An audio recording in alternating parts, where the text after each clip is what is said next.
Maybe that's it. Is that it right there? We on? Is this thing on? Whoa, look at that. Welcome to Lila Studios, baby. Rip, we're on live. Live Q&A number 3. Come on, what are you doing? Oh, I'm listening to that world's greatest song, that music. I got my coffee. Yeah, we just got a notification from YouTube that we're on live. Oh, I didn't know that. What are you doing with your microphone? What's going on with this thing? Well, I give. Get it all bent down over. I mean, now remember we're live, so unlike the show we just recorded, where I have to go back and edit. Let's try not to make that mess up again, or else we'll be kicked off YouTube forever. We take a chance every time we go live with you, Rip. Be like Andrew Tate, right? I don't know who that is. Well, he's like a half a billionaire, and he's a stud. And he was a boxer guy. He's a half a billionaire. How are we going to be like him? What do you mean? How are we like him? We could be like him. Did he get banned? Yeah, he got kicked off. He's the guy that talks about what pigs women are and stuff, and everything he tells you is the truth. When did he get kicked off? YouTube? A bunch of them, but you can still. Live? Yeah, he's on.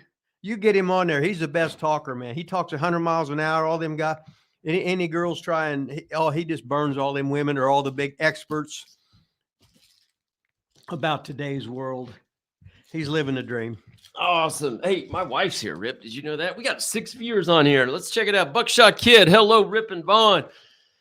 What's up? Hey, how do we sound? I got new microphones in here. I got a new little thing. These are called, I think, dynamic microphones. I know Buckshot Kid, you probably know all this. Dynamic or what? We're supposed to talk right into them. Are we too loud, not loud enough? Did you hear Rip? Opinion Haver here? Opinion Haver is in the house, baby. Not Haver, but Haver. Opinion Haver is here. Yeah, the vet. We're live, you something. What'd he say? I don't know. I can't see. I can't either. Remember we had that big TV monitor up for a minute? That was awesome. Michael Costello's in the house. Hey, y'all. They're both green, too. Hey, you guys are good thing you're green. One of these days, when we're so big, if your name's not green, if you don't support the show with that $1.99 or $3.99 or whatever it is, you're going to be out of this thing when we have all the top stars. We might have top stars on today, too, Rip. What's green mean? It means they pay. They're members. Oh, hell. All right. Put them over, Rip. You're over. There's a good chance we have 2 former WWE superstars on the show today, Rip. Live with us in action. Is it Hulk Hogan? Maybe. Hey, I did. So I threw out the, I should pull it up. I did a post and then I did the mystery person on who's going to be on our show today. That's what I advertised, mystery person. So it could be Hulk Hogan. Oh, okay. You never know. Maybe I'll ask you, if the warden lets him. Yeah. So we just did episode 39, Rip. It was a pretty good episode, huh? Pretty solid, you think? It was the greatest episode we've done today. Until this one. This one's going to overtake episode 39. If you guys got any questions out there, let us know. So we just did episode 39. I got one more part of Dr. Tom to put out. So a lot of you guys have seen the Dr. Tom part 2. Got a lot of good feedback from that. Dr. Tom part 3 coming out next week. Got about 30 minutes left of that. We also got Iron Man Rob Conway in the can. That didn't sound right. In the can.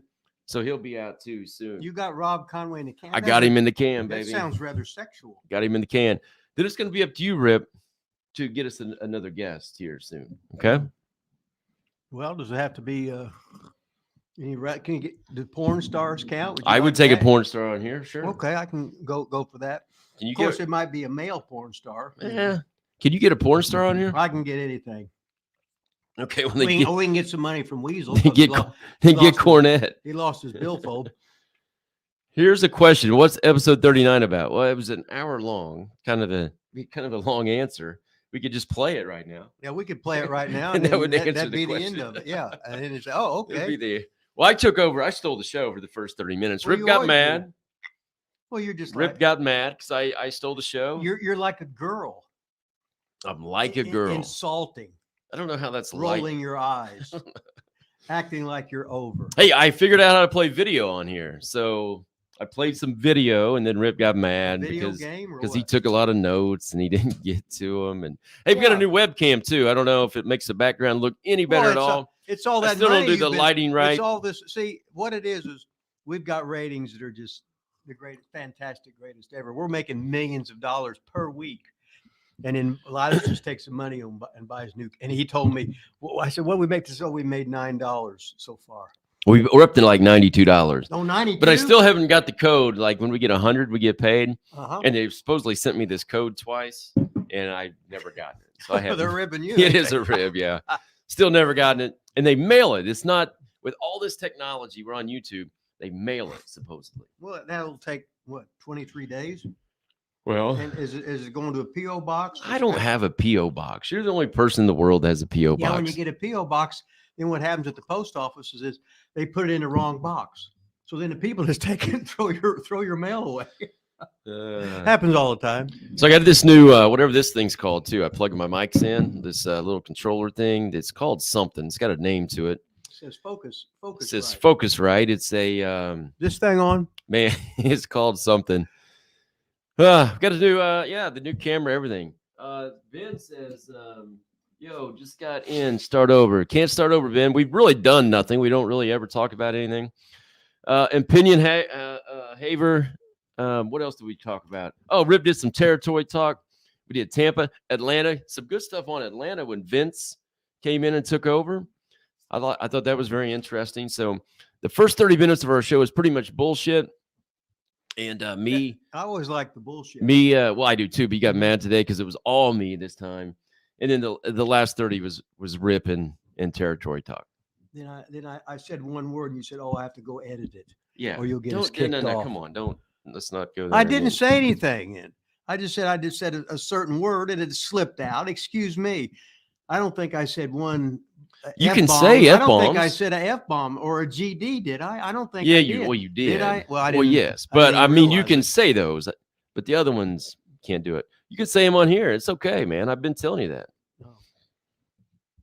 That 100,000 subscriber pack will look good in the background. That would be awesome, Michael Costello. We are at 19. Let's see where we're at. I think it was like 1966 the last time I You looked. said 65 before. Yeah, I know, but when we get one more, I don't then even know how you look at and see that. when we stuff. get one more, Rip, then it makes it 66. You see? What's it say? I'm getting Oh. TikTok pulled up here. Talk to the people, man. What are we talking about? Well, whatever they I want to can't ask. see that. Hello, gentlemen. Rip, what is the best advice you can give to a wrestler moving to the States from a different country? From George Johnson. I think George might be new. I don't know if we've had George on here before. Welcome, Well, George. If they're coming in Welcome from to the show. if they're coming in from a different country, they got to have working papers to be here. Yeah. If not, you're wasting your time coming here.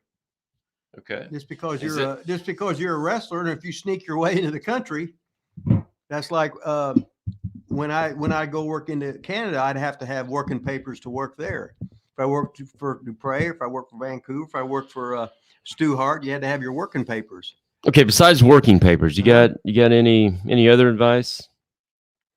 No.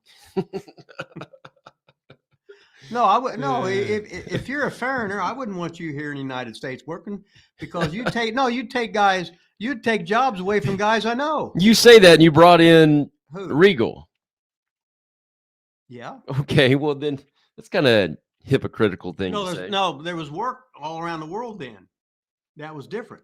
Oh, the Tony Khan's hiring everybody. He just hired another kid that had a tryout. I mean, he hires everybody. There's plenty. Yeah, well, Tony can't hire everybody. Well, so far he is. Hey, no offense there, George. If you're not from the United States, Stay where you're at. oh, he's from Wales. Yeah, come on, Rip. We are worldwide. We had Ireland the other day. We got people from all over the Okay, place. you know where Wales got is it. at? No. Where You is don't, do you? it? No, where is it? You don't know, do you? I just said no three Oh, times. Well, look it up. Oh my, so you don't either, huh? No, I know. You don't either. Okay, I ain't gonna Remember tell our you. cameras there. Hey, welcome from Wales, George. We love everybody on this show. Tell him to go down. Tell him to go run down to England and go work for Brian Dixon and All Star. You tell him. I just did. No, you said you tell him. Oh, that's you tell okay. him. Well, whatever. So I'm from Wales, in the process of moving over legally, as my wife is from the United States of America. Well, you didn't say that before. The first thing you say is, "Hey, my wife is American, so when I move here, it'll be okay for me to work." Yes, okay. Because the main thing I says was, "Don't come over here, and when you're going to get stonewalled when you get here, then you're screwed." If you just said, "Well, hey, I just got married to an American girl. Hey, I'm a citizen now. I got all the citizens right." Welcome, George. Maniac in the house. Rip, you remember Big B from you could Cynthiana? Cynthiana, Kentucky. B. She was about, let's just say she was a big girl, and she was a motorcycle girl, like motorcycle gang. Yeah. And Randy was her man. Well, she loved Randy. She would buy him T-shirts, food. She would buy him everything. And if you'd boo Randy, B would be ready to fight you. She was over. So it says, who saved Randy when he had an auto accident in the region? You know anything about that? She used to flash the wrestlers. Oh yeah, she'd always pull and she'd pull them up, and then they drop down to her knees. But do you remember her saving Randy in a car accident? No. Hey, if you're on TikTok, go over to YouTube. Wrestling with Rip Rogers. We are live on YouTube. All our questions we're taking right now are from YouTube. So if you're on TikTok land, go to YouTube. Talking about BC, a lot of times at ICW, we'd run 2 towns. Sometimes we'd run 3 towns on a night, on a weekend. Yeah. So Randy and his dad might have on one crew, and I'd have another crew. And then so a lot of times we'd be working every night, but we might, but you wouldn't see each other for 3 or 4 days because you'd be on the B crew instead of the A crew. We're usually on the B crew. No, they would just switch back and forth. Awesome. Great story there, man. It's like since Randy was a champion and we had a lot of weekly towns, so you only want the champion go there about once a month because you don't want to look like the champion's coming to Johnson City TV, Johnson City every week. He's coming to Pikeville every week. He's coming to Manchester every week. He's coming to Hazard. He's out doing worldwide shit, baby. It's all the illusion. Why isn't Savage here? He's in New York City. Mm-hmm. William Regal talked a little about Rip helping him get to WCW recently. Where was that at, Michael? Where did he mention that at? Was that like on Twitter, an interview? Rip's told that story several times. So even though he says, if you're a foreigner, stay away, he brings them over. So, that's how Rip. I'm over. That's how, he's got swag. You didn't even say that. You haven't said that all day, man. I forgot. You didn't say that. He forgot he had swag. Yeah. Ben McClain watched Savage when when his dad managed him. Yeah, that was in Memphis. He did take it. That's right. Mm-hmm. He did. So forgot about that. Yeah, so all 3 of them went. And then the Battens got in there too. One Batten, and then Johnny Wilhoit got in there as Bart Batten's partner. So Johnny Wilhoit, he's a sheriff in Versailles, Kentucky. Now he just won the election, so Johnny Wilhoit's over with me. He was one of our 5 photos once, I think. He was, yeah. He was the power lifter. He was the strongest guy in the gym, but he wasn't the biggest guy in the gym. And every day we'd be playing basketball in the gym at Sente Sports Center in Lexington. We just loved playing our basketball. Johnny's a grandpa now. He used to have that big old curly ass hair. I would hope so. Now he's got the shaved head, or it all fell out, one or the other. Probably the stress. I used to call him the human head. His head was so big. You loved your basketball and your 40-yard dashes, we learned on episode 39. Well, you're just mad because you didn't run a 40-yard dash because you wasn't a football player. Excuse me. Hey, if you're on TikTok, asking questions, go to YouTube, Wrestling with Rip Rogers. Get on it over there. See if Rip Rogers will wrestle with you. Yeah. And then the Weasels called up a couple times, and for people out there, since it's a live show, when all the girls will know that if the Weasel was going out on a date with him, he lost his money. So he lost his money. Lost his wallet. He lost his wallet. He's bitched. He's complained. He said he was loaded. It was loaded in because he had a big night playing poker or whatever. And then he lost his money. So girls, if you think the Weasel's going to buy, it ain't going to be happening. So you're going to be opening that wallet to take care of the Weasel tonight. Sorry, Chappie. No, Chappie's just going to have to work harder. Maniac. What was the Hercules Samard character about in Atlantic Grand Prix in summer? Any recollections of that 1978 summer tour? Yeah, it was called Hercules Samard because there was a singer in Canada named Samard. And then I was Hercules because I had a little bit of muscles. So, but I couldn't speak any French except oui and du toi. And that's about it. And the best thing about Hercules Samard in the Maritimes was leaving. I was right. Oh, was I rotten? Woo! Were you? Wow. Horrible. Was that 1978? Yes, it was. 78, you were what, 25? 47 then. In 78? Yeah. You weren't 47 years No, old. I was 24. That's 24, 25. Yeah. That's what I said. 24. Man. Maybe 25. No, how could I be 25? I was born in 54. Easy. Okay. You turned that year. No, 78. I You wouldn't don't know how turn to 25 till it'd have to be. You don't know how to do math. Oh, yeah, you're a math teacher, right? You can't add. Gentleman Villain podcast. I guess he's got a podcast. Have you ever been on Regal's podcast? You got to go on that, man. Well, I guess he's got to ask me. Well, or you could just bombard it. No, you just don't go Bogart on it. there. No. Overtake it. T Weasel did How do you today. do that? Yeah, you Yeah, just keep follow calling. T Weasel. Yeah, just keep calling him. Yeah, right there in the middle of the Weasel just show. called. And it was just a horrible day because why did your mother die? Oh no, That's I what I lost my I wallet. lost my. I thought he was going to say mother or something. Yeah, He said, said, I lost my wallet. my wallet. But he's still at the library using their free computer, and it had he was with my brother. My brother, but the Weasel said he was buying my brother's meal because my brother probably buys him every day.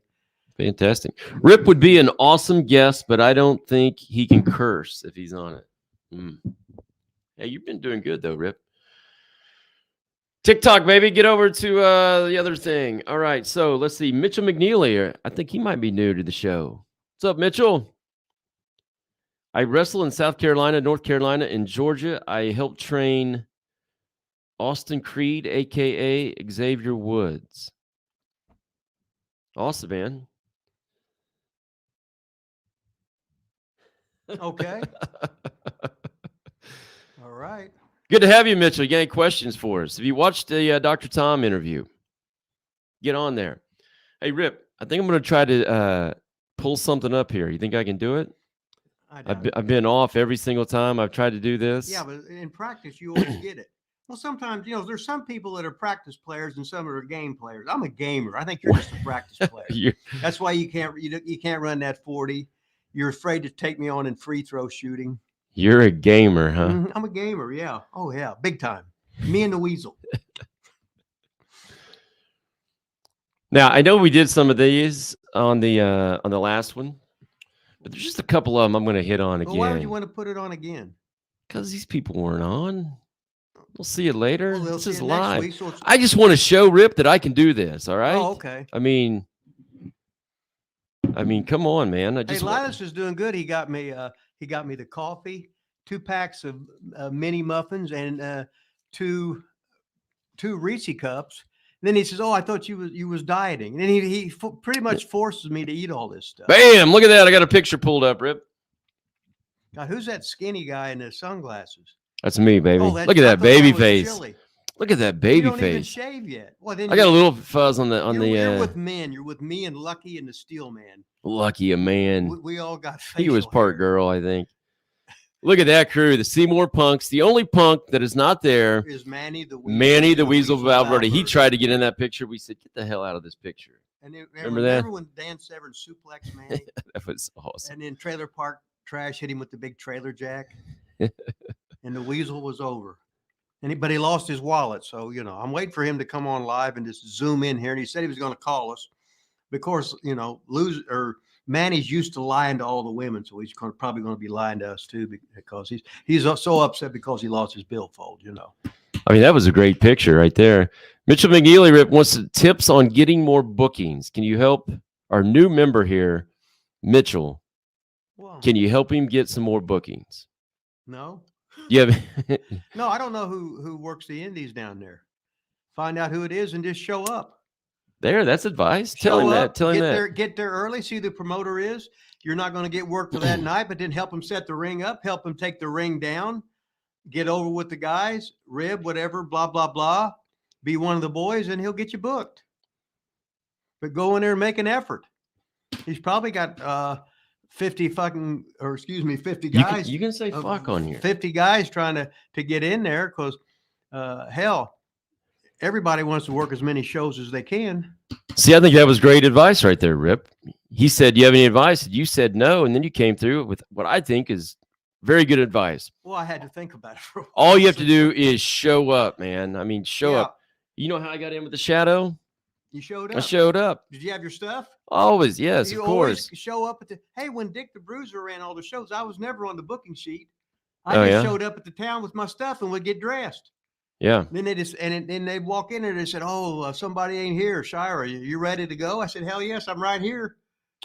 So the first night I talked to him, I had my stuff and didn't get in. And then You got remember the Naturals that Chase Stevens and Andy Douglas. You remember Chase Stevens, Yeah, right? because he was just on a show that I was on.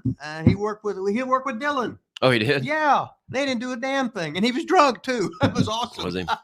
That's who I ended up Oh wrestling. yeah, he's a good guy. Yeah. He works good.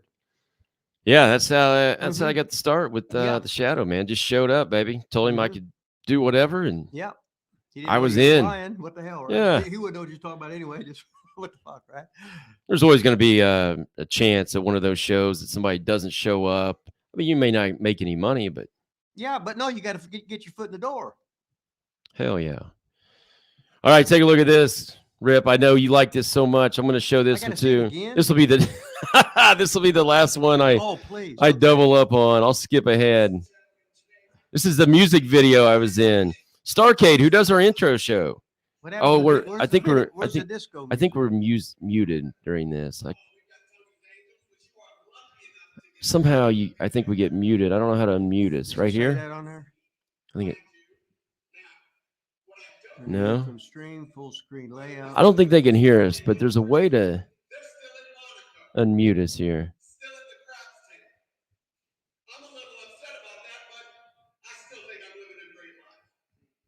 You know how to unmute me, Rip? No. Uh-oh. What's Von Lilas? Ah, look at that, Rip. Look at those kicks. Yeah. Reels. Look at that. Who's the guy in the mask? Some other guy. I don't know. Some other guy. SOG. Song. Some other guy. They say he's going to pee on him or something? Yeah, he asked if I'd pee him. I don't know if can you guys hear us talk when that video is on? I think it mutes us out or whatever. That was me right there. Eric Jimenez is on here now. That was me, a wrestling Dang, Rick rap looks wrestling. Like he had too many mini muffins in that pic. Oh, if you're going to sit there and insult me and you're 122 pounds overweight, Eric. Shame on you. Shame, shame, shame. Could you guys see that video? Somebody tell me. Could you hear us talk while the video played? Tell me that as well. Well, where's the Buckshot Kid? He should be saying right on that. I don't know, man. Popo Maniac says Johnny Wilhoit, best drop kick in the business. Was it good? Johnny was good, yeah. Yeah. What's so funny is he just started working for him, and Randy was training him, and I never knew it. And all of a sudden, there's Johnny with a hood on, right? Oh, really? Yeah, I kayfabed everybody. Wow. It's pretty wild. Let's see what we got here. Mitchell says, I need tips on getting more. Oh, we already did that. Sorry. Eric came in and ripped you a little bit. Not many questions in the chat today, Rip. A little slow today. There's no chappy Kathy. We can see and hear the video and you talk as well. Oh, cool. Okay. That's good to know. You could hear it, but it was really quiet. Says your audio was louder than the video. Well, that's good. Usually they can't hear nothing we say. Oh, our audio, Uh-oh. I guess. What the vet say? We could hear and see you. Video was quiet though. Yeah, well. Hey, at least it was better than last week. What was last week? I can't remember. We couldn't get anything up here, Okay. remember? Nothing came up. Eugene told me he was going to be on in 2 minutes, and that was 20 minutes ago. Well, he's probably busy making love with one of his girlfriends. I'm gonna text him and say it's a long 2 minutes. It's a long 2 minutes. Count to 120. Nick, Eugenia Dinsmore. Talk to the people, Rip. Talk to the people. Yeah. Do I need to tell him that Manny lost his billfold again? No, I don't I need think. to tell him that I don't he think we had a need to lot do of money that. in there and had a good night playing poker, but then he had to have that popcorn. He thought he lost his billfold. His girlfriend's mad at him. His boyfriend's mad at him. His mother's mad at him. His dad's mad at him. His sister's mad at him. So what we're trying to do, Rip, is get Nick Eugene Dinsmore on here. And I was going to play a match. We're going to do a little watch along. Okay. If it all works out, number one, Nick has to actually join the show. Okay. Number two, the match actually has to play. Okay. And then what's number 3? I don't know. Oh, so it's just 2. Oh, wait, somebody else is here. Looks like somebody beat Nick here to the punch. Man, look at this guy. Holy and here cow. I was even encountering many technical problems on my way in. Apparently, my phone Can you hear us by chance? Yeah, I can totally hear you guys. Totally, he said. All the top stars. APOC, baby. Is this from Tampa? Look at this, live. Look at this, Mr. Technology. Live from Tampa. Yeah, Viktor, you know it, baby. Former WWE star Viktor joins us here, wrestling with Rip Rogers. How's it going today, man? I'm good. How are you guys doing? Oh, we're doing great. You're looking good, buddy. Well, Thank you. You're at least looking average. I wouldn't say good. I mean, Yeah, you're about, I'm getting older. You're not 20, 25 anymore. No, I'm not. It's funny. I was trying to look for some old pictures of me and Von Lilas today, and I couldn't find any with Von Lilas, but there was a lot of good-looking pictures of me from OVW. So, well, you were a good-looking guy. You was above average. Put it that way. Yeah, I didn't walk into OVW looking like that, but No, you walked out of it. Yeah, let's talk about that then. Oh, yeah. Now, wait a second. You just didn't find any pictures of me or any pictures where I look good? Which one was it? No, I didn't find. I was just looking on my old Facebook pictures. I haven't looked through them for a while, and I thought there was some of us from when we were feuding, and I didn't find them. So I've got to search through my camera roll from 100 years ago to find them. Yeah, I need to get stuff set up. I just pulled up a couple videos. I'm just now figuring out how to get videos. It's only taken me about 4 weeks to add video and picture to this live stream. Yeah, just I showed something imagine. a little bit ago. Yeah. But when I take over like that, Rip gets mad. We just did a show, and Rip pouts when I do too much of my own stuff on his show. No, he talks for 30 minutes straight. About what? Shut up. About nothing. About nothing. He puts himself over. He tells Somebody- everybody he's 6'6", that his brother's 6'12", that his dad's the king, that he shakes the head, how much his mom likes this, that his sister was the leading scorer in Butler University history, that Chili's. He's showing me videos of Chili's daughter, who's like 6 foot tall, as a freshman in Whiteland, Indiana. She knocked some other girl on her ass, and he just chuckles about that. Then he tells how he used to beat me in a 40-yard dash and how quick he was, and what a good free throw shooter he was. And he was a man with 8 kayfabe girlfriends on the side. And I think he liked this one young teacher girl too, but nothing ever really came of that. Hey, Rip does scripts now. Oh wow! Look at that. Yeah, these are drug scriptions is what it is. Oh, but good. So stuff. tell us about the dojo, man. Fill us in on that. How's that going? You still with Chris Silvio out there? I mean, there, my participation has definitely been lacking the last few months. I got really busy in September, so like I've only been there even a few times because like I just got too tied up with kind of some life stuff I had going on, and then I just had my own projects I was working on, and then we've had multiple hurricanes down here in Florida, and so just life hasn't quite let me get there as much as I'd like to be. But I know like Chris does such a great job with his students.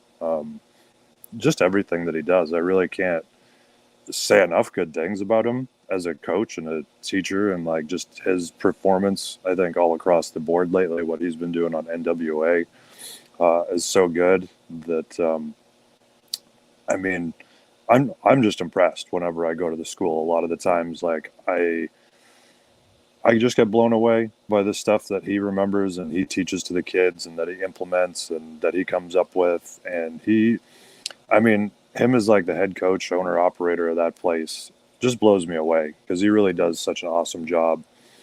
And so for me, I feel like whenever I go in, I'm usually just like cleanup type of thing. Like I'll just clean up little things that I see on people's technical stuff and whatnot. And, every now and then I just throw in my 2 cents for something. That's about it, really. Like he does most of it. And like I said, I've just been too busy lately. So I'll hopefully be back up there again this week. I think my schedule works out so that I'll be back. We're in talking there about with the Chris kids. Silvio of Yes. NWA Death Proof Yep. Dojo, Tampa, Yeah. Florida. Did I get all that right? Yeah, man, that's where it is. So if anyone's in the area or looking for a place to cut your teeth and sharpen your skills, man, Death Proof Dojo is a good place to go. You know, we've got a few good schools down here in Tampa, but I think Suzio's like Chris is probably one of the only ones. I know, like the Lethal Academy, they mostly just do beginners now type of thing. I think they run their school a little bit kind of like how Storm does it. So like even we've gotten a few of their guys that kind of once they completed their initial whatever it is they do, I don't know how to say it, their initial process there, and they kind of get sent on their way. We've got a few of them that come over, and they're all really awesome to work with. Like I know all the teachers there are great. Like Tampa's such an awesome area actually for wrestling in general. I mean, just for the knowledge and everything that's down here from the guys, and just the connections even that can be made. So looks like Chris Silvio's been eating a lot of like chicken breast and going to the gym a lot lately too. He still trains hard as hell, man. Like he's a guy that his passion for the business just still blows me away. Like he's one of those guys that I mean, like when I first got signed and I would sit there and I'd think, man, like there were so many people in OVW that should have been sitting there with me in FCW and developmental and even through NXT, because there's so many talented guys, and like Suzio and Jimmy were always two of those guys on my mind who are just such hard workers and entertainers. I never really seemed to kind of catch their break the way they deserved it to. And so, you know, I'm super happy to see Suzio getting to do his stuff on NWA. I think he's gotten to prove himself a lot there and showcase himself a lot. So, you know, it's pretty awesome because it's, you know, due time that a guy like him with as much passion and drive for the business gets something, you know what I mean, or gets more than what he had been getting anyway. But notice, Rip, he didn't say I was on his mind when he was sitting there in FCW. I mean, how many times did I text you and say you really should have put the clown paint on that one day? Johnny Ace showed up. You would have been here. Should have put what on? I don't know. What? The clown face paint. I told the you clown to be a face creepy makeup. clown. Yeah, he was wanting me to be a clown or something. To be fair, there was a guy that did a pretty awesome creepy clown gimmick in FCW.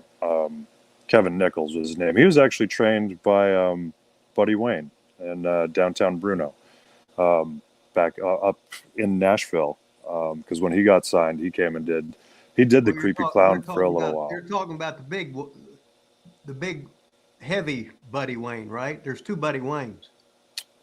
But he was Danny's old partner. Ken Wayne. Oh, Ken Wayne. Ken Wayne. Sorry, my okay. bad. Yeah. My bad. Yeah, that's who. Because when he came, he was doing a tryout.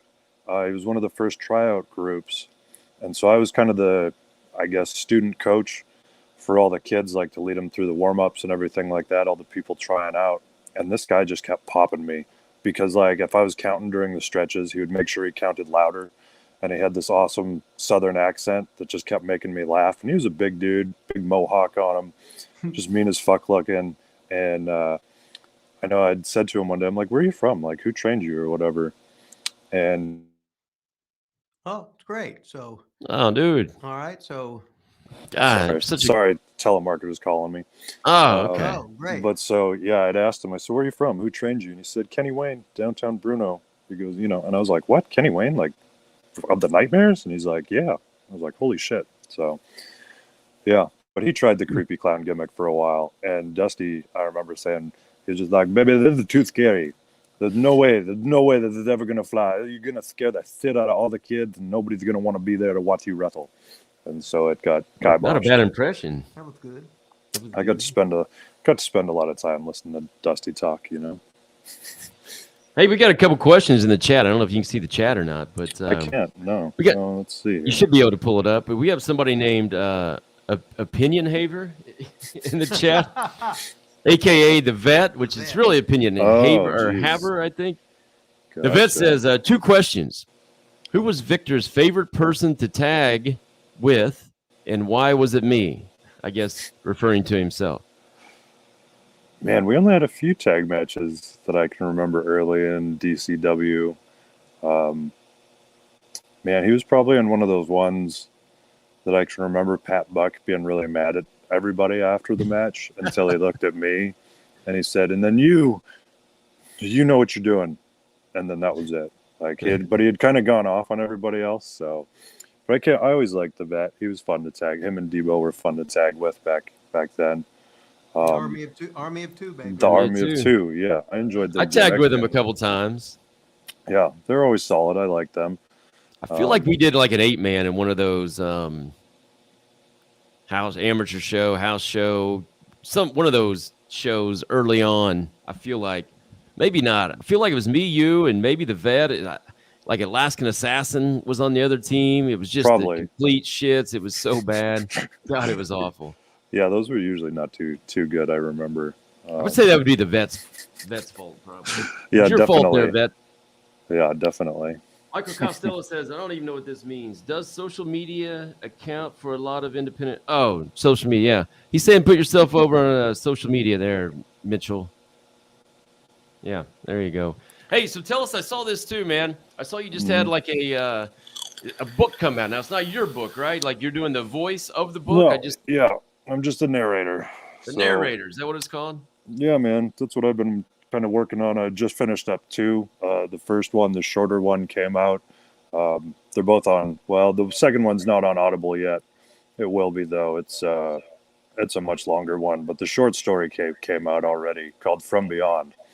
And so that's just something like I've been working on. I've been wanting to do. I really like voice acting. Like I've always kind of had like an odd little love affair with it. Well, you got a great voice, man. Well, thank you. You know. And so it's been one of those things like hopefully one of these days I'll be a cartoon character or something like that. But I mean, audiobooks and it's something that I kind of fell in love with when I was on the road because I started getting to catch up on a lot of old books that I'd never gotten to read and I just didn't have time to read type of thing. And as I'd been kind of sitting around trying to figure out what I wanted to do, I was like, man, I think this is something I want to try. And so I'd been trying for a long time to kind of get picked up by something, and then I had 2 happen right at the beginning of September, and so yeah, that I just finished them both, and then of course when I went to go try to do some more, my microphone's broken, and Yeti is being a total pain in the ass of just sending me a new microphone already, even though it's under warranty. But so I'll have another one coming out here soon, I believe, which is I didn't even realize that I picked the book because of the title that I saw. I was like, oh, this is kind of calling to me. And it's really like part 8 of like a 25 book series that this one guy put together. And it's a pretty cool, like sci-fi thriller, multi-dimensional story. It was really cool. So I was pretty happy when I got that, although it was quite an experience to record and edit like 9 hours worth of a book. So yeah, really, man, that sounds, I don't know. It sounds a little tough.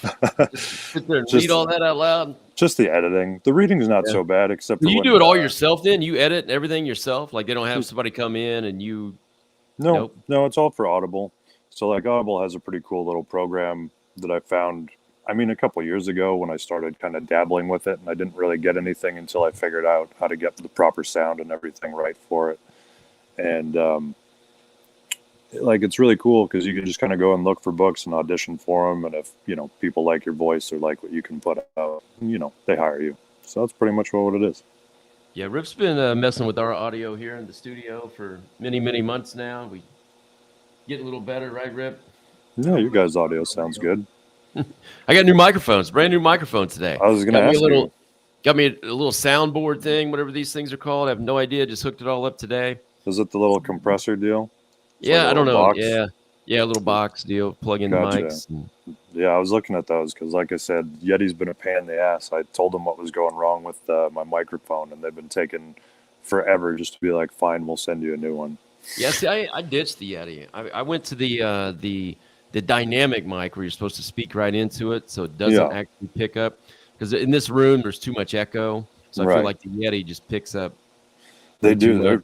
They're super sensitive. That's the one thing. I really found, if you're not sitting at the right angle or speaking into it at the right angle, it doesn't have the same sound to it. But it does when you get it right, it gives you amazing sound and lets you kind of play around with it a bit. So it was really good. Well, that's the problem now. I went to start trying to do more of the audiobook stuff. And like out of nowhere, I didn't go on my computer for like a day. That was it, just a day. And I went to start it up, and it gives me like your what is it, noise floor of like dead silence, which usually in my room was like nothing. It's like a weird vacuum when you get dead silence. But all of a sudden it was shooting it way up, and so now I can't record any audiobooks on it because they have a certain standard it has to meet. And even though it doesn't give off like a feedback, like if I was talking on it now with you, you wouldn't know the difference whatsoever. But having a look in the technical aspect of it, it's way out of whack, and there's been nothing I can do to fix it. So, yeah, struggles, the technology struggles. Technology, baby. We're the king of technology here. Let's see. We got no questions. Somebody asked Viktor a question. My God, we got freaking former WWE Superstar on here, Rip. We got no questions in the chat. What's wrong with you people? Come on, Michael Costello. Probably killing the show. Our views are cut in half. I mean, talking Yeti shit. I mean, what the hell's going on here? Smoking whatever we're smoking. That's just my nicotine vape. What kind of show you running here, Rip? We just do nothing. Pretty much it. We do nothing. I wish I had like a match or something set up with me and you. I'd put it on here. We could watch, but I don't. Maybe next time I'll have a little something. I actually thought Eugene told me, let's see now. It's been about 28 minutes ago. He said he was going to be on here in 2 minutes. So I actually have a match, if he ever gets on here, of when Nick Dinsmore beat Rip Rogers for the OVW Heavyweight Championship, a young babyface, hot-looking Nick Dinsmore, and that's what we were going to watch together. But he gave me the big German suplex, right? Is that what it was? I can't remember. I watched it. Wow. I can't remember what it was. And I couldn't get up, and then he beat me. And then everybody came to the ring. I had Weasel at ringside with me, didn't I? I just watched it. I don't remember seeing anybody there. Yeah. That's why I lost, because Weasel wasn't there. Probably so. Or you wasn't there, and I lost. That's what it was. Yeah, if I would have been there, you would have never lost, Rip. Right. No way. Seymour Punk rules with a Z. What was your last match that you had? Who's the last one that you worked? I don't know. Talk about it, Rip. I don't know. Can't remember. What do you mean you don't know? Are you being for real right now? No, I don't remember. I can't remember what the last match I had. Once I got hit by a car. It was with me. What do you mean you can't remember? Was that it? Yes. Oh, I can't remember. Did you know that? Were you setting that up for me? No, I was actually wondering. I was thinking about it. I couldn't remember if I'd ever heard Rip talk about it or not. Yeah, Rip's last match was against me in Muncie, Indiana. Oh wow. That's when you ripped my rotary. Yeah, I put you out of wrestling, and then you you made up the car wreck thing. Yeah, I made up the car wreck. Yeah. That I'm still selling forever. Yeah, you made up the car wreck. Yeah, it was in Muncie, Indiana, in front of my all my students. Rip wore a yellow T-shirt, and looking back at it, you were like 40-something. I don't know why you're wearing a T-shirt. I just wrestled a couple months ago at 48. I didn't wear no damn T-shirt. You had a T-shirt, and you had the. I was 48. No, were you? Yeah. You had the Suicide Blondes black and white trunks on, and beat the shit out of me for most of the match. He tried to tie himself up into the ropes. I did tie myself into the ropes. And ripped his shoulder. Yeah, I ripped my ropes. You can see it at the end of the match after I beat you 1, 2, 3 in the middle of the ring. He's sitting there doing one of these things. And then I was always really surprised tying yourself into the ropes was usually a lot harder than it looked. You know. Well, what happened was the ropes were a little bit tight. Before I'd always check them.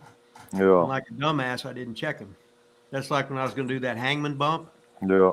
I'd have to check them so they could go all the way across. If not, you do like Mankind, rip your ear off. Yeah, exactly. So that's what happened was he had checked the ropes, and then before and then the guy tightened them. Yeah. And then he didn't pay attention to him tighten them, and then he did the thing, and boop, then the ear was gone. Geez, now. So such is life. So Rip's in the back telling me he's going to choke me out in front of all my students, pull my pants down, stick his thumb up my ass, all this stuff he's going to do to me right there. And I'm like, come on, Rip, you can't do that. We didn't talk. He wouldn't tell me anything about the match, nothing. Like we planned zero. Because he said we didn't need to play anything because he was just going to choke me out and pull my pants down. Anyway, I was scared to death to go out there. I was like, surely there's no way in front of like my students in school, like he's not really going to do this. But But it was nice and easy. And then we got in the corner, and he like, I can't remember if he was walking me to the corner or he chopped me first, but I like stepped on his foot or something. God. And he said, "You stepped on my foot." He just stepped on my foot. I was like, "Oh God!" And he did it like a third time. He just stepped on my, and it was wham, wham, wham. But then he spun back after one. I hit him once, and then he I was gone. he bailed. He wouldn't take another one after. Yeah. That was still when I was really green, but I could still chop a little bit. Could have killed me. And then you bailed, and you wouldn't take any more of those. But Hell no. it I was the awesome. only one. I was the only one that used to stand up front and just tell you to keep chopping me. Yeah, you were tough, dude. Well, there wasn't much else you could do. So That is awesome. That's I was great. like, work with what you got. That's what Rip taught us, right? Work to your opponent's man. strengths. God, I've got a couple of those intro matches too. If I thought that I could get on here and pull some of this stuff up, and you guys carry the show without me, I'd do it. But it'd be way too big of a lag. So I have to get this stuff. I have to get this stuff ready for next time. I'm sure there'll be another time that you can join us. Right? You're not that. Oh, busy. probably. No, everything's slowed down a bit for me now. So I'm heading into the holidays. I know my holiday plans have already probably changed. So we'll see. Hey, don't forget I'm coming into Florida now. I don't even have my flight yet. When is that? When am I supposed to be there? It's supposed to be on the 23rd. So What month? I'm of January. I'm hoping that nothing changes again. There's always been. There's just been issues. Yeah, hurricane last time, baby. Yeah. Yeah. Hey, Like if there's another hurricane, then this is somebody telling you do not get married. I mean, we already did. Regardless, like that was the thing. We still got married. We were supposed to do it at the city hall, but then everything closed down that week. So that was kind of what messed everything up because we couldn't have anybody come in because the hotel evacuated, and then like nothing happened here all week. Like it got a little wind. It got kind of windy the night of the hurricane. And that was it. We had like next to no rain. It was so dumb. Like the one that we just had, what was it? Hurricane Nicole. Actually, it rained much more, but it wasn't that windy here. And it's, Tampa gets pretty lucky a lot of the time. So it was one of those frustrating things where it was like certain money we can't get back. She didn't get to wear her expensive wedding dress and that kind of stuff. So she gets to do it this time. Yeah. Hey, I'll be there, baby. When me and Rip hit 2,000 subscribers, we're going to do a bunch of dangerous drugs on this show. Maybe we'll just get a warm up when I'm down there in Florida. We'll get started on that. So we got a couple questions here. Michael Costello says, "Is the tag team scene really in bad a shape?" All the talking heads say, "I don't know. None of us really watch wrestling on here, so it's hard to say. I'm assuming it is, but maybe Viktor, maybe if you could just give us a little bit of insight of what you thought, how tag team wrestling was treated within the company while you were there. You got any insight, input, thoughts on that at all?" I mean, yeah, I know what I used to say, and that was when they started actually like focusing on women in the forefront as actual wrestlers and stuff, and not just calling them divas, especially within WWE. The tag team division started to get treated like the former divas division, where those were the matches that always got cut, and you'd have like next to no time, and so it was frustrating, like as a performer, especially being in a tag team, because I know like when we did the first brand split when I was there, we had awesome tag teams. Like our whole roster on SmackDown at that point in time was really good. Yeah. And everybody was really pitching stuff that included everybody, to work with everybody, to really get the whole division focused on more. And it just never happened. Like, they're even the tag team champions on SmackDown at the time. I remember their matches were always getting cut for time, and it just was like such an afterthought. And so even now, like I don't really watch as much.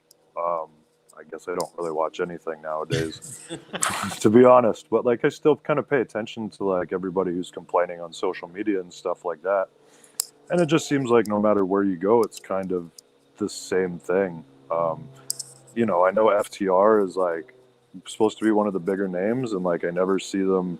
I mean, I don't spend a lot of time on social media, but like the only thing I've really seen about them in the longest while was like they were on one of the New Japan cards, and they were complaining about not being booked right in AEW. And I was like, I'd kind of been wondering because I hadn't seen anything about them, and I don't see a lot about the other teams as much lately. So like I'm trying to figure out myself, like kind of what's going on and why it's such a lost art, because it's so, or not a lost art, but why it's being so overlooked. Because tag team wrestling is it's exciting and done right. And when I first started seeing stuff on AEW with the tag teams, it all looked really exciting and cool, and like just they were kind of pushing the limits and still trying to have some rules, you know what I mean, and like instill all the good stuff about tag team wrestling. But like now, I don't even know what to say. I don't see too many tag team champions featured as prominently, but like maybe I'm wrong. I don't know. Yeah, two things. I mean, FTR will come out. Last time I saw them, they came out with literally like 3 different sets of belts, but none of them were AEW belts. So something like that, right? These guys are so great all around the world. They win every tag team championship, but they're not the AEW champions. Seemed a little weird. Yeah. Rip, give us back in the day. What was the did people look differently on tag team? I mean, it seemed like, even going just like Midnight Express and Rock and Roll Express, even going back to like the Convertible Blondes, all that, it seemed like tag team wrestling was alive back then. Well, see, usually the tag team, if you was in tag team, you were either on main event or semi. Mm-hmm. It depends what show he was on, and your match should be the only tag team match of the night. Oh, really? Even for that? Yeah. Wow. And then, it's like in the arena show, right? You have the other guys on TV, but you might have a big company might have 3 different towns going.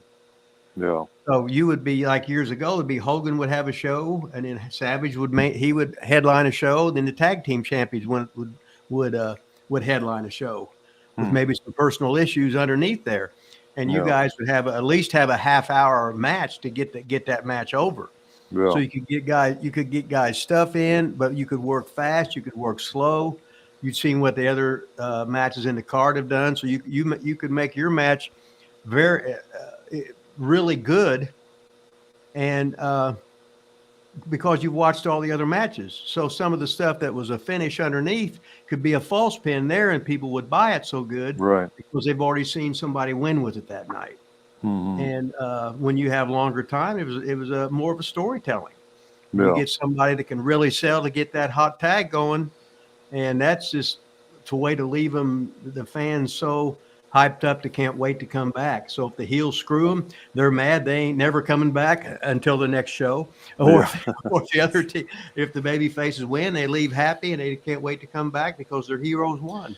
So tag team wrestling is the way to get people emotionally involved, because you got two baby faces, 2 heels, and you usually got the evil heel manager. Mm-hmm. So then you got that, and if you keep it so he's the only heel manager that night, man, you're just waiting for an explosion at the end there.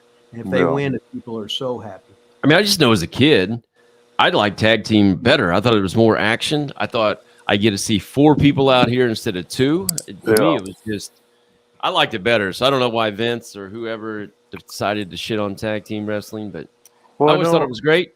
Gonna go back to the chat here. Big Al Robinson's here. Rip, gentlemen, he says. Big Al. His name's Al Robinson. I just feel like it should be Big Al, so I just call him Big Al Robinson. I have no idea if he's really big or not. Grandma Daisy in the house. Matt Bourne, Miss Elizabeth, Nasty Boys, 2023 Hall of Fame. Is that real or is that a joke? I don't know if he's kidding around there or she, Grandma Daisy.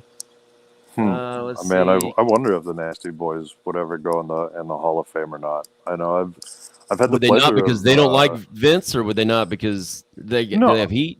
You know what? I have no idea, because like I've seen Brian around here a bunch when I'd done signings and stuff like that, and he's always been so much fun. Well, he was just a funny guy. Yeah, like, and I mean, he's never said anything bad, particularly to me, like in regards to the company. I know one time we were doing a signing across from when they were taping at Tropicana Field during, I think it was like Royal Rumble or something like that. And he wanted to go over to the trucks and hang out with everybody. But I had to kind of tell him, I'm like, all those trucks you see over there, Brian, those aren't like for the boys. I'm like, that's all the crew and stuff like that. And he was like, what? It's like, what do you mean? Like, I go, yeah, those are all the like crew and, you know, people moving stuff and the sound people and all that. I go, like, I didn't even notice if Randy's bus was over there that day or not. So, but I mean, they're pretty legendary for being a team that like got to work like everywhere with everybody. Like, I think everybody from their time has multiple stories of having fun with the Nasty Boys. I remember in Atlanta, I worked with them a whole lot, but they'd always beat my partner because we just had a good time working. Yeah. And everything, it was a rib. When I was in there with them, everything was a rib. So they was just nothing but funny. Yeah.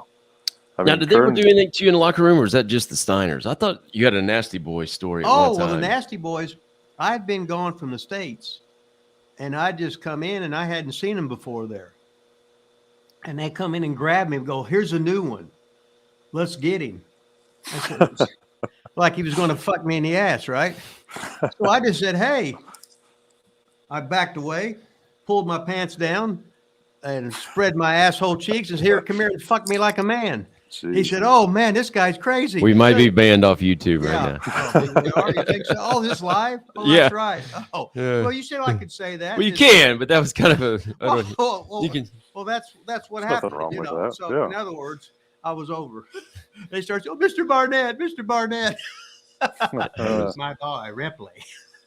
I was over. Don't rib them, Ripley. Yeah.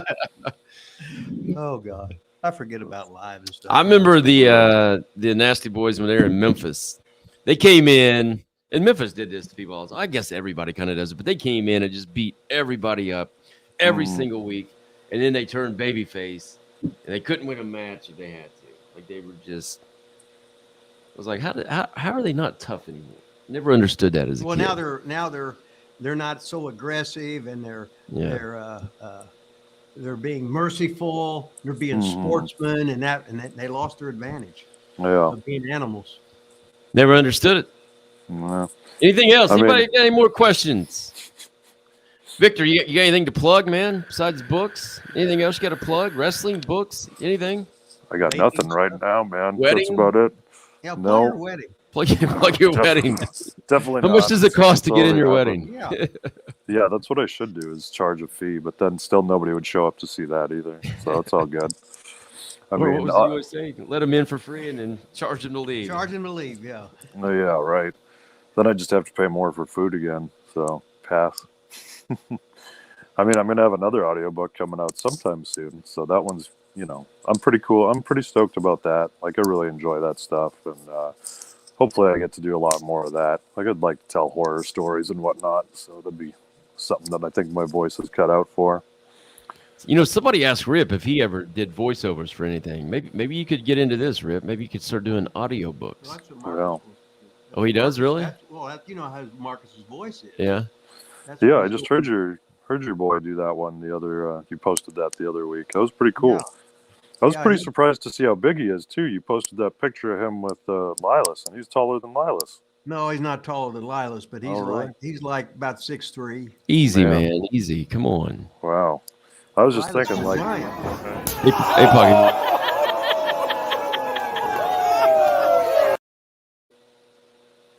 You're just putting in you chopping Floyd? Yeah, did you see that? Yeah, I saw that. Yeah, it's great, isn't it? He has to get himself over. Every week he's got to do it. Like I said, somebody's got to do it. Somebody's got to get him over, right? Yeah, you sure don't put me over on this show, Rip. I mean, Ziggler used to pop for you every time I brought your name up to him. So yeah, there you go. Him and Cody, they always pop for Von Lilas. I remember seeing Ziggler at one of the gyms around here once. I'll tell you what, when I had the tryout match or whatever it was, remember I think you had to be there. But one of my matches was with Ziggler. It was the best tryout match by far I ever had. He was awesome. Yeah. I mean, didn't get me anywhere, obviously, but it was a great match. That guy could call more shit in the ring than anybody. I remember when he was working out beforehand. Who was the big Russian dude? That was Kozlov. Yeah, Kozlov. He was just taking him through everything, making him look like $1 million, just practice, beforehand or whatever. But I had that match with him. Just awesome. He called everything, did everything. I did a different kind of comeback, like not the 3 clotheslines everybody else did. And I just remember the one time I was down on the mat and like my hair was back and Finley was up against the ring and he said, what'd he say? Kayfabe bald spot or something like kayfabe that bald spot or something like that. Or kayfabe that receding hairline, something. I can't remember what it was. But was that the there on my back? Fitz sitting there making fun of my balding hair. That was great.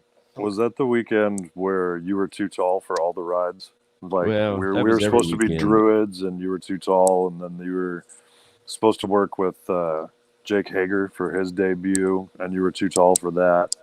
There was a couple things. I remember when we just kept laughing because you were too tall for everything. That was it. You got a lot of clicking going on over there. What are you doing? Clicking the thing. You clicking your lighter or something? No, I don't know what it was. Yeah. Maybe my drawstring or something. I don't know. I heard the clicking. Hey, here's something that you find out later on. It's like when Lila's had the tryout match, right? People in charge know how good Ziggler is, right? Yeah. Oh, sure. Yeah. So what they're saying is, well, that's just Ziggler leading him. Yeah. Yeah. And that's why if you could have a match with the shitty guy. Oh yeah, sure. Yeah. But then when I was in there with the shitty guy, I got kicked out of the ring. For being shitty. When I was in with the announcer. Or the kayfabe ball. Oh, you were in there with Saxton. That's right. Yeah, I was in there with Saxton. God bless him. So Jamie Noble was calling all the spots in the ring with us, and then to take a tackle. So what was it? I was coming. I think you both he was coming off the ropes to give me a tackle, so I bumped. But he bumped too. Why did he bump? Well, because he didn't know what the hell he was doing. So Noble goes, "Get the fuck out!" Basically the same thing. Kicked us right out of the ring. Yeah, Saxton was like super green at that point in time too. But God bless him because he never really got much better in the ring. But he was such a character, and he put so much. He helped a lot of characters that came out of developmental at that time, and just like such a passion for the business and for everything. Like I used to give him such a hard time about his work, but it was always in jest because like he did more outside and behind the scenes for a lot of people than he probably ever gets credit for. Because I never hear anybody give him the credit he deserves, and just being able to stay positive too. So now he's had a job for how long? Oh man, it's probably like 15 years now, I'd imagine. Okay, so in other words, just shut up and get your check.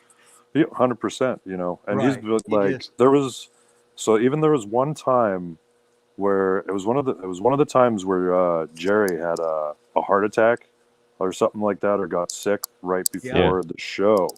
And so this was when SmackDown was still taped. And so we got sent out. This was brutal too. But so they were waiting for Saxton to fly back so he'd flown home like the Tuesday, and right as he had landed, I guess whatever happened with the King happened. And so they said, Saxton, we need you to fly back to wherever we were, like right now. And so we had to go out and work primetime players for an undefined time. There was no time limit because it was like, you guys are working this match until Saxton walks into Gorilla. And we were just like, oh my God, how's this going to go? You know what I mean? And it was, but that's just the type of guy he was. You know what I mean? So like, I remember once we got the cue that Saxton's in Gorilla, take it home. We were just like, thank fucking God. Like, oh my, he still got me kicked out of the ring. But anyway, Ziggler was too good. Saxton was too bad. Hey, we got Jay McElfresh in the chat. You know who Jay McElfresh is, Rip? He does the song, our intro song that you've been shitting on the last 3 weeks. He's the one that took you out to dinner. Well, he needs to take me out for dinner again. And you still say, I want to hear that disco music. Well, I said that as a rib because... Now he's in the chat. He says, Corny always shits on how small all these new wrestlers are, especially AEW guys. How did smaller wrestlers like Bill Dundee and Ricky Morton back in the day get over? Seemed like size wasn't an issue. No, because what they did was sell. What they did was sell. They wasn't interested in getting their shit in. They weren't getting their big moves in and all their false finishes. No, you are always an underdog. Well, yeah. Then if you win at the end and the heel would kill you again, but no matter what, you still won and rolled to the floor and you're still fucked up and people love you because you sold instead of trying to be the big superhero baby face of getting all your shit in. Yeah. That's a good answer, Rip. Ricky's not that small either. No, he's like, not. In general, like him and Bret Hart, they're about the same size, like thinking about it, because like I worked with Ricky just last year. And, you know, all the times that I've seen him, I've never thought of him as being like a smaller guy, particularly. I think he looks smaller on TV than when I met him in person. He's put on weight, not really muscle, but weight. And his belly's bigger and his arms are smaller. But he didn't. And even though Dundee was tiny, he was still he was jacked. Like he had some. He had the big size. chest. Yeah, he had some size to him. Yeah. Al Robinson, Big Al Robinson. Question for APOC, Rick Victor, whatever your name is these days. Or wait. Are you? You're Vic the Space Lord. Man, you got a lot of names, dude. I can't keep up with all your names. Like opinion havers. Yeah, he's got these names. Is APOC doing another one of his podcasts anytime soon? Yeah, what's up with your podcast, man? Oh, yeah, that was another thing I had taken a break from because of how busy I was. So, yes, I will be returning soon. I've just been, I guess, planning. I'm probably putting too much planning together, just seeing who I can get in and where I can get them type of thing. So, yes, I will be returning to that soon. I've been wanting to do it because I enjoy doing it. We're on week 39 and we don't plan at all. You guys just do it, you guys just come on there and do it. But, see, I need somebody to talk to. So that's the thing. Some days... Just for me, like I got to really feel who I got a connection with at that point in time that I know I can have a good conversation with and talk about some good stuff with. Because a lot of the times I feel like I don't actually get out of people what I want to get out of them, which is fine. But like I really just want to start focusing more on that, I guess, as well. So I'll be back soon. That's something that I've, it's nice to be your own boss. Hey, is my episode number 1 yet? I haven't looked for a long time. You were in last place for the longest time, I think. So, but I haven't checked the numbers on any of it recently. So I'll do that and let you know. I know yours had jumped. I demand a recount. There is no way I'm in last. Rip. I think maybe the last one I did has the lowest view count on it. So, and actually, my one buddy, the Vigity, that I had one on, I think his number was lower than yours for a while too. So there we go. That's good. Advertise. If you had Von Lilas, put Von Lilas porn star on there. There you go. And then your numbers will triple right there because he's porn star. Yeah, Rip said he's bringing a porn star on our show. I'm trying to figure out who that's going to be. Yeah, exactly. Let's say that she's a midget. So you're going to bring a midget porn star on here? Yeah. Wow. Oh, wow. Number 3,000. Good job. Did you watch any of our Dr. Tom interview? And there, he laughed. Is that a no? I caught a little bit of it. Yeah. No, I caught it. Yeah, I caught a little bit of it. So it's good stuff, man. It's getting rave reviews. Yeah, I mean, he's somebody that I want to get on the show. So I've been meaning to actually reach out to him and talk to him because he was such a unique coach that I had. I mean, like when I went from Canada down to the States and like meeting Rip and then, learning under Rip's tree for so long and then moving down to Florida and spending time with Dr. Tom. I mean, he was so incredible for how personal I think he got with everybody. Like I watched him talk a few guys off the ledge while we were in developmental. And I was always really impressed with just how much care that he actually took within the students, like even students that I knew maybe just drove him crazy and that he maybe, a lot of people would have written off, but Doc always still put the time in. And he always seemed to really care about people. And I mean, he helped all the students, I think, within the system so much at that time because there was a lot of bullshit. And he would kind of let us know, but in a really awesome and fun way. And he would always kind of pick the day up. He was just so good for that. So, where was that at? Was that in? That was here in Tampa. It was Tampa. Like in the wrestling business, I'm always saying everybody, if you're in the wrestling business, you're sort of missing the card, or you're a criminal, or you're a convict, or whatever. Yeah. But Dr. Tom, he's just really a nice guy. Yeah, and he just loves the business. Like, Yeah. I mean, to go through all the stuff that he'd been through within, his career, and just like still carrying it on today, it's pretty amazing to me. Like, I think I'm blown away when I look at it now, knowing how I feel in wrestling, and to see, even guys like you, Rip, and like Doc, and a lot of these other guys that have been around for so long, still giving back and helping shape the future of wrestling just amazes me. Because like my passion's definitely not there where I would hope that it would still be, but it's just definitely not. So, Got a question in the chat here. Mm-hmm. Melody Kendrick, new to the show, I think. I don't know this name. Rip and Vic, I guess they don't want my opinion.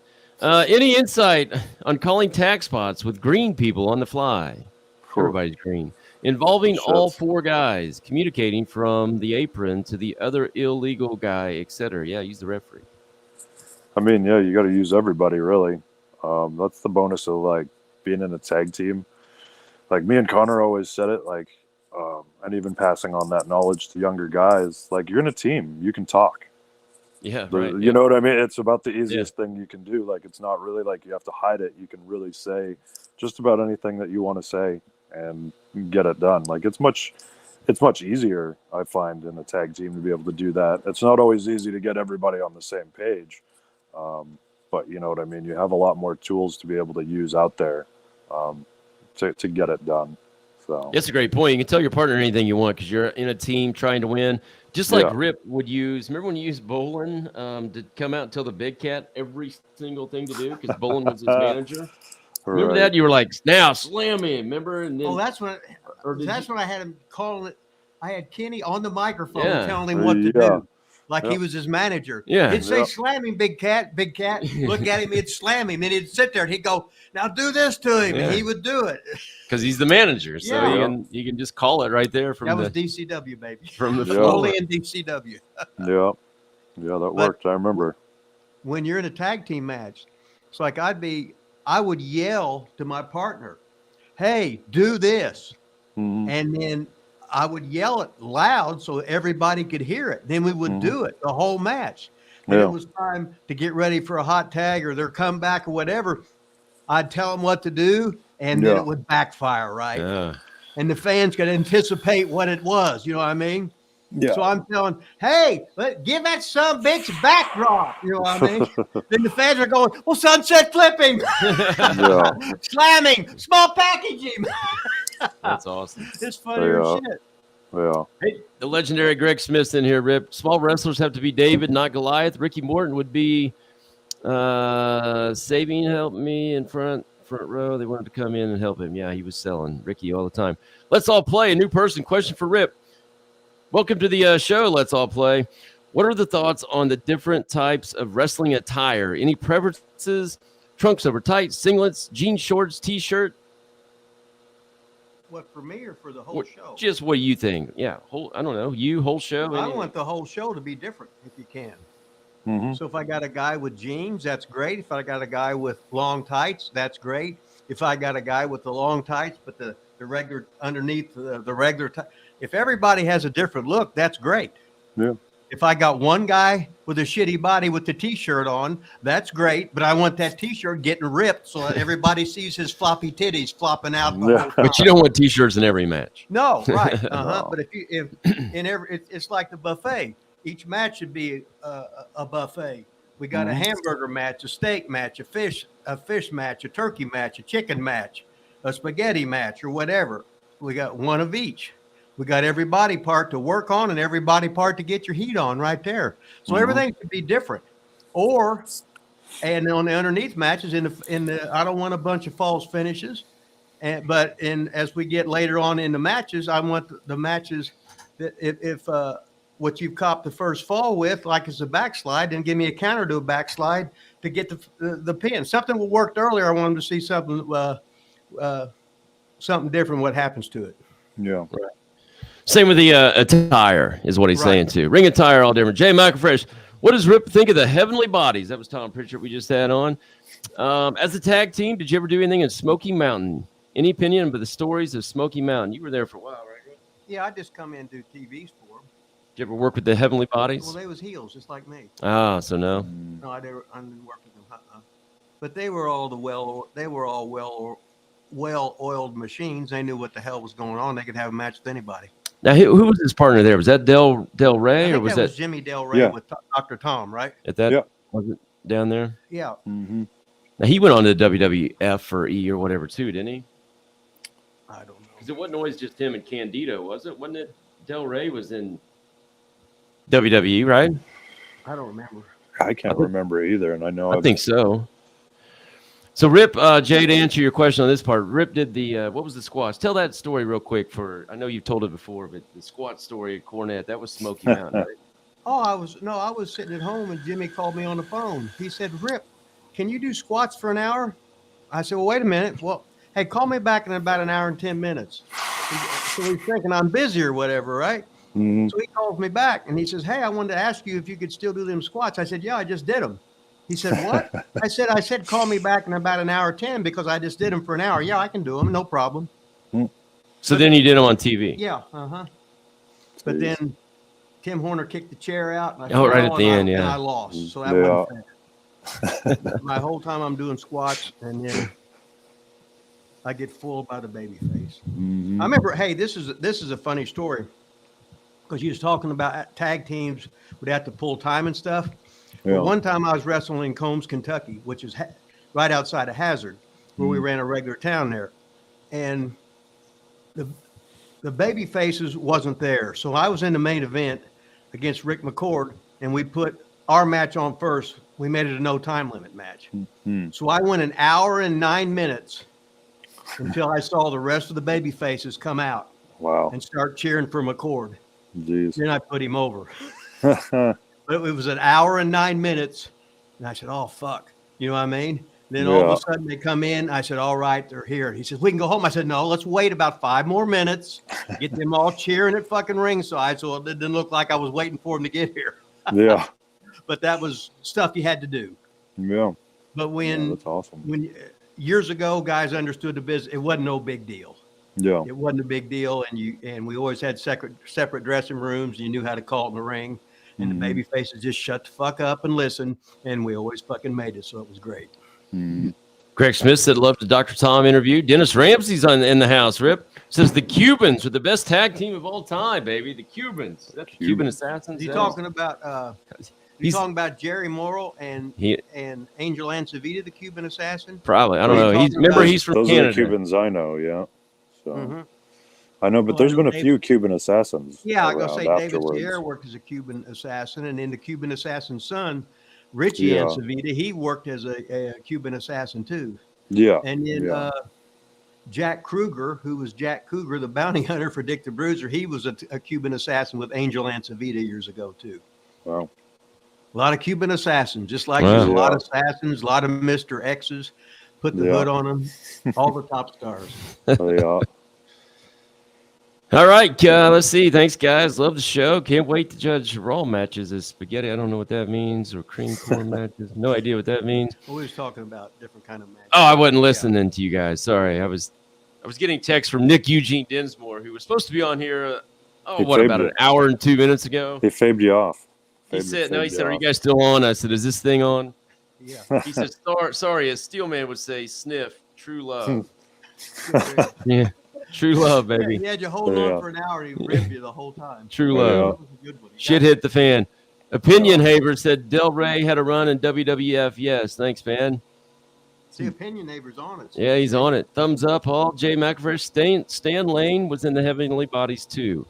Oh, was he? Right. God, I remember the Midnight Express. They had good call, man. They had so many different guys because it started down in Fuller's territory. Midnight did? Yeah, when I went down there in 83 and in 84, God, they had Norvell Austin. They had I remember that. Condry. They had Stan Lane. They had Ron Starr, Rotten Ron Starr. What's so funny about Ron Starr? We was in Portland together. We was in Southeastern together. We worked for Ole together. We were in Puerto Rico together.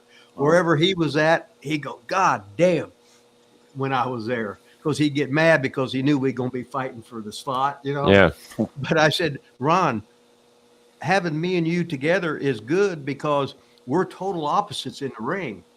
You're a badass and I'm not. So we don't want two badasses, or we don't want two bleach blonde chicken shits. No. So we should get along together good, because whatever you do, I'm going to do the opposite. Whatever I do, you're going to do the opposite. So it's great for the show. She says, oh yeah, I never thought of that. So well, what the hell, right? All right, we're going to wrap this thing up. We got a few more things, and we're going to be out of here. Love Rip and Dr. Tom. The love for the business shines through. Their love for the business is why they're so successful after their in-ring career was over. Dennis Ramsey says brass knuckles. Cuban's brass knuckles. Did I miss something on that too? Cuban always had Cuban Assassin, Angel Ancevita, the original one. He's really Puerto Rican, but he always had the brass knuckles in his pocket. Like he wore the army fatigues, and he just happened to have a pair of brass knucks in his pocket, but the ref would never check. Yeah. Or I think when I first started in Stampede and he was around, I remember I think it was him that had said to me, he was like, oh, as a heel, you always got to have some sort of gimmick in your bag, to steal, to have for the match, whether it's a chain or the knuckles or something like that. Always have it in your bag. Yeah. And so forever, I always had a chain and, some fake knuckles or whatever in my bag. I think I used the chain. That was about it. Can't remember if I ever actually used the knuckles that I made. When you was a heel, you carried a bunch of gimmicks with you because you didn't know which one they wanted. They'd say, hey, you need a chain. You got one? Yeah. You got knucks? You need one. You got it? We need the fork. You got a fork? Yeah. You got the tongue depressor with tape wrapped around it. I had the pencil. Right. I kept it from when I used it with you. The taped up pencil, the foreign object, baby. Oh, the foreign object. Jake McAfresh, last question says, any Buddy Landell stories? Tell the one that he tried to sell you the stolen car or something. Buddy tried to sell me a car. This is when I first met Buddy, and he was AWOL from the Army, and he tried to sell me a Trans Am. It was a Trans Am that it wasn't his car, and he wanted to sell it to me just for cash, and he just give it to me. Oh, geez. But I declined on the offer. Or the time he said he was on the cocaine, but he said he threw it out the window. He threw a bag out the window. Then I reached his hand, pulled the real shit out of his pad, and started to throw it out the window. No, don't throw that out. It's a good riff. Are you serious? But Buddy was Buddy. What the hell, right? Sorry, kid. William Enser was his name. Buddy Landell. Don't get any better than that. And all these different damn places and seen all this. I am so far above them mentally. That's the king shaking his head, baby. APOC doesn't watch the show, so he doesn't get the inside joke there. No, I don't get that one. That was my dad shaking his head. That's what he always did. Uh-oh. I gotcha. Here you go, Rip. Jake McAfresh, who's in the chat right now. This is his song. It's a good tune. Yeah. Rip doesn't look like he's down with it.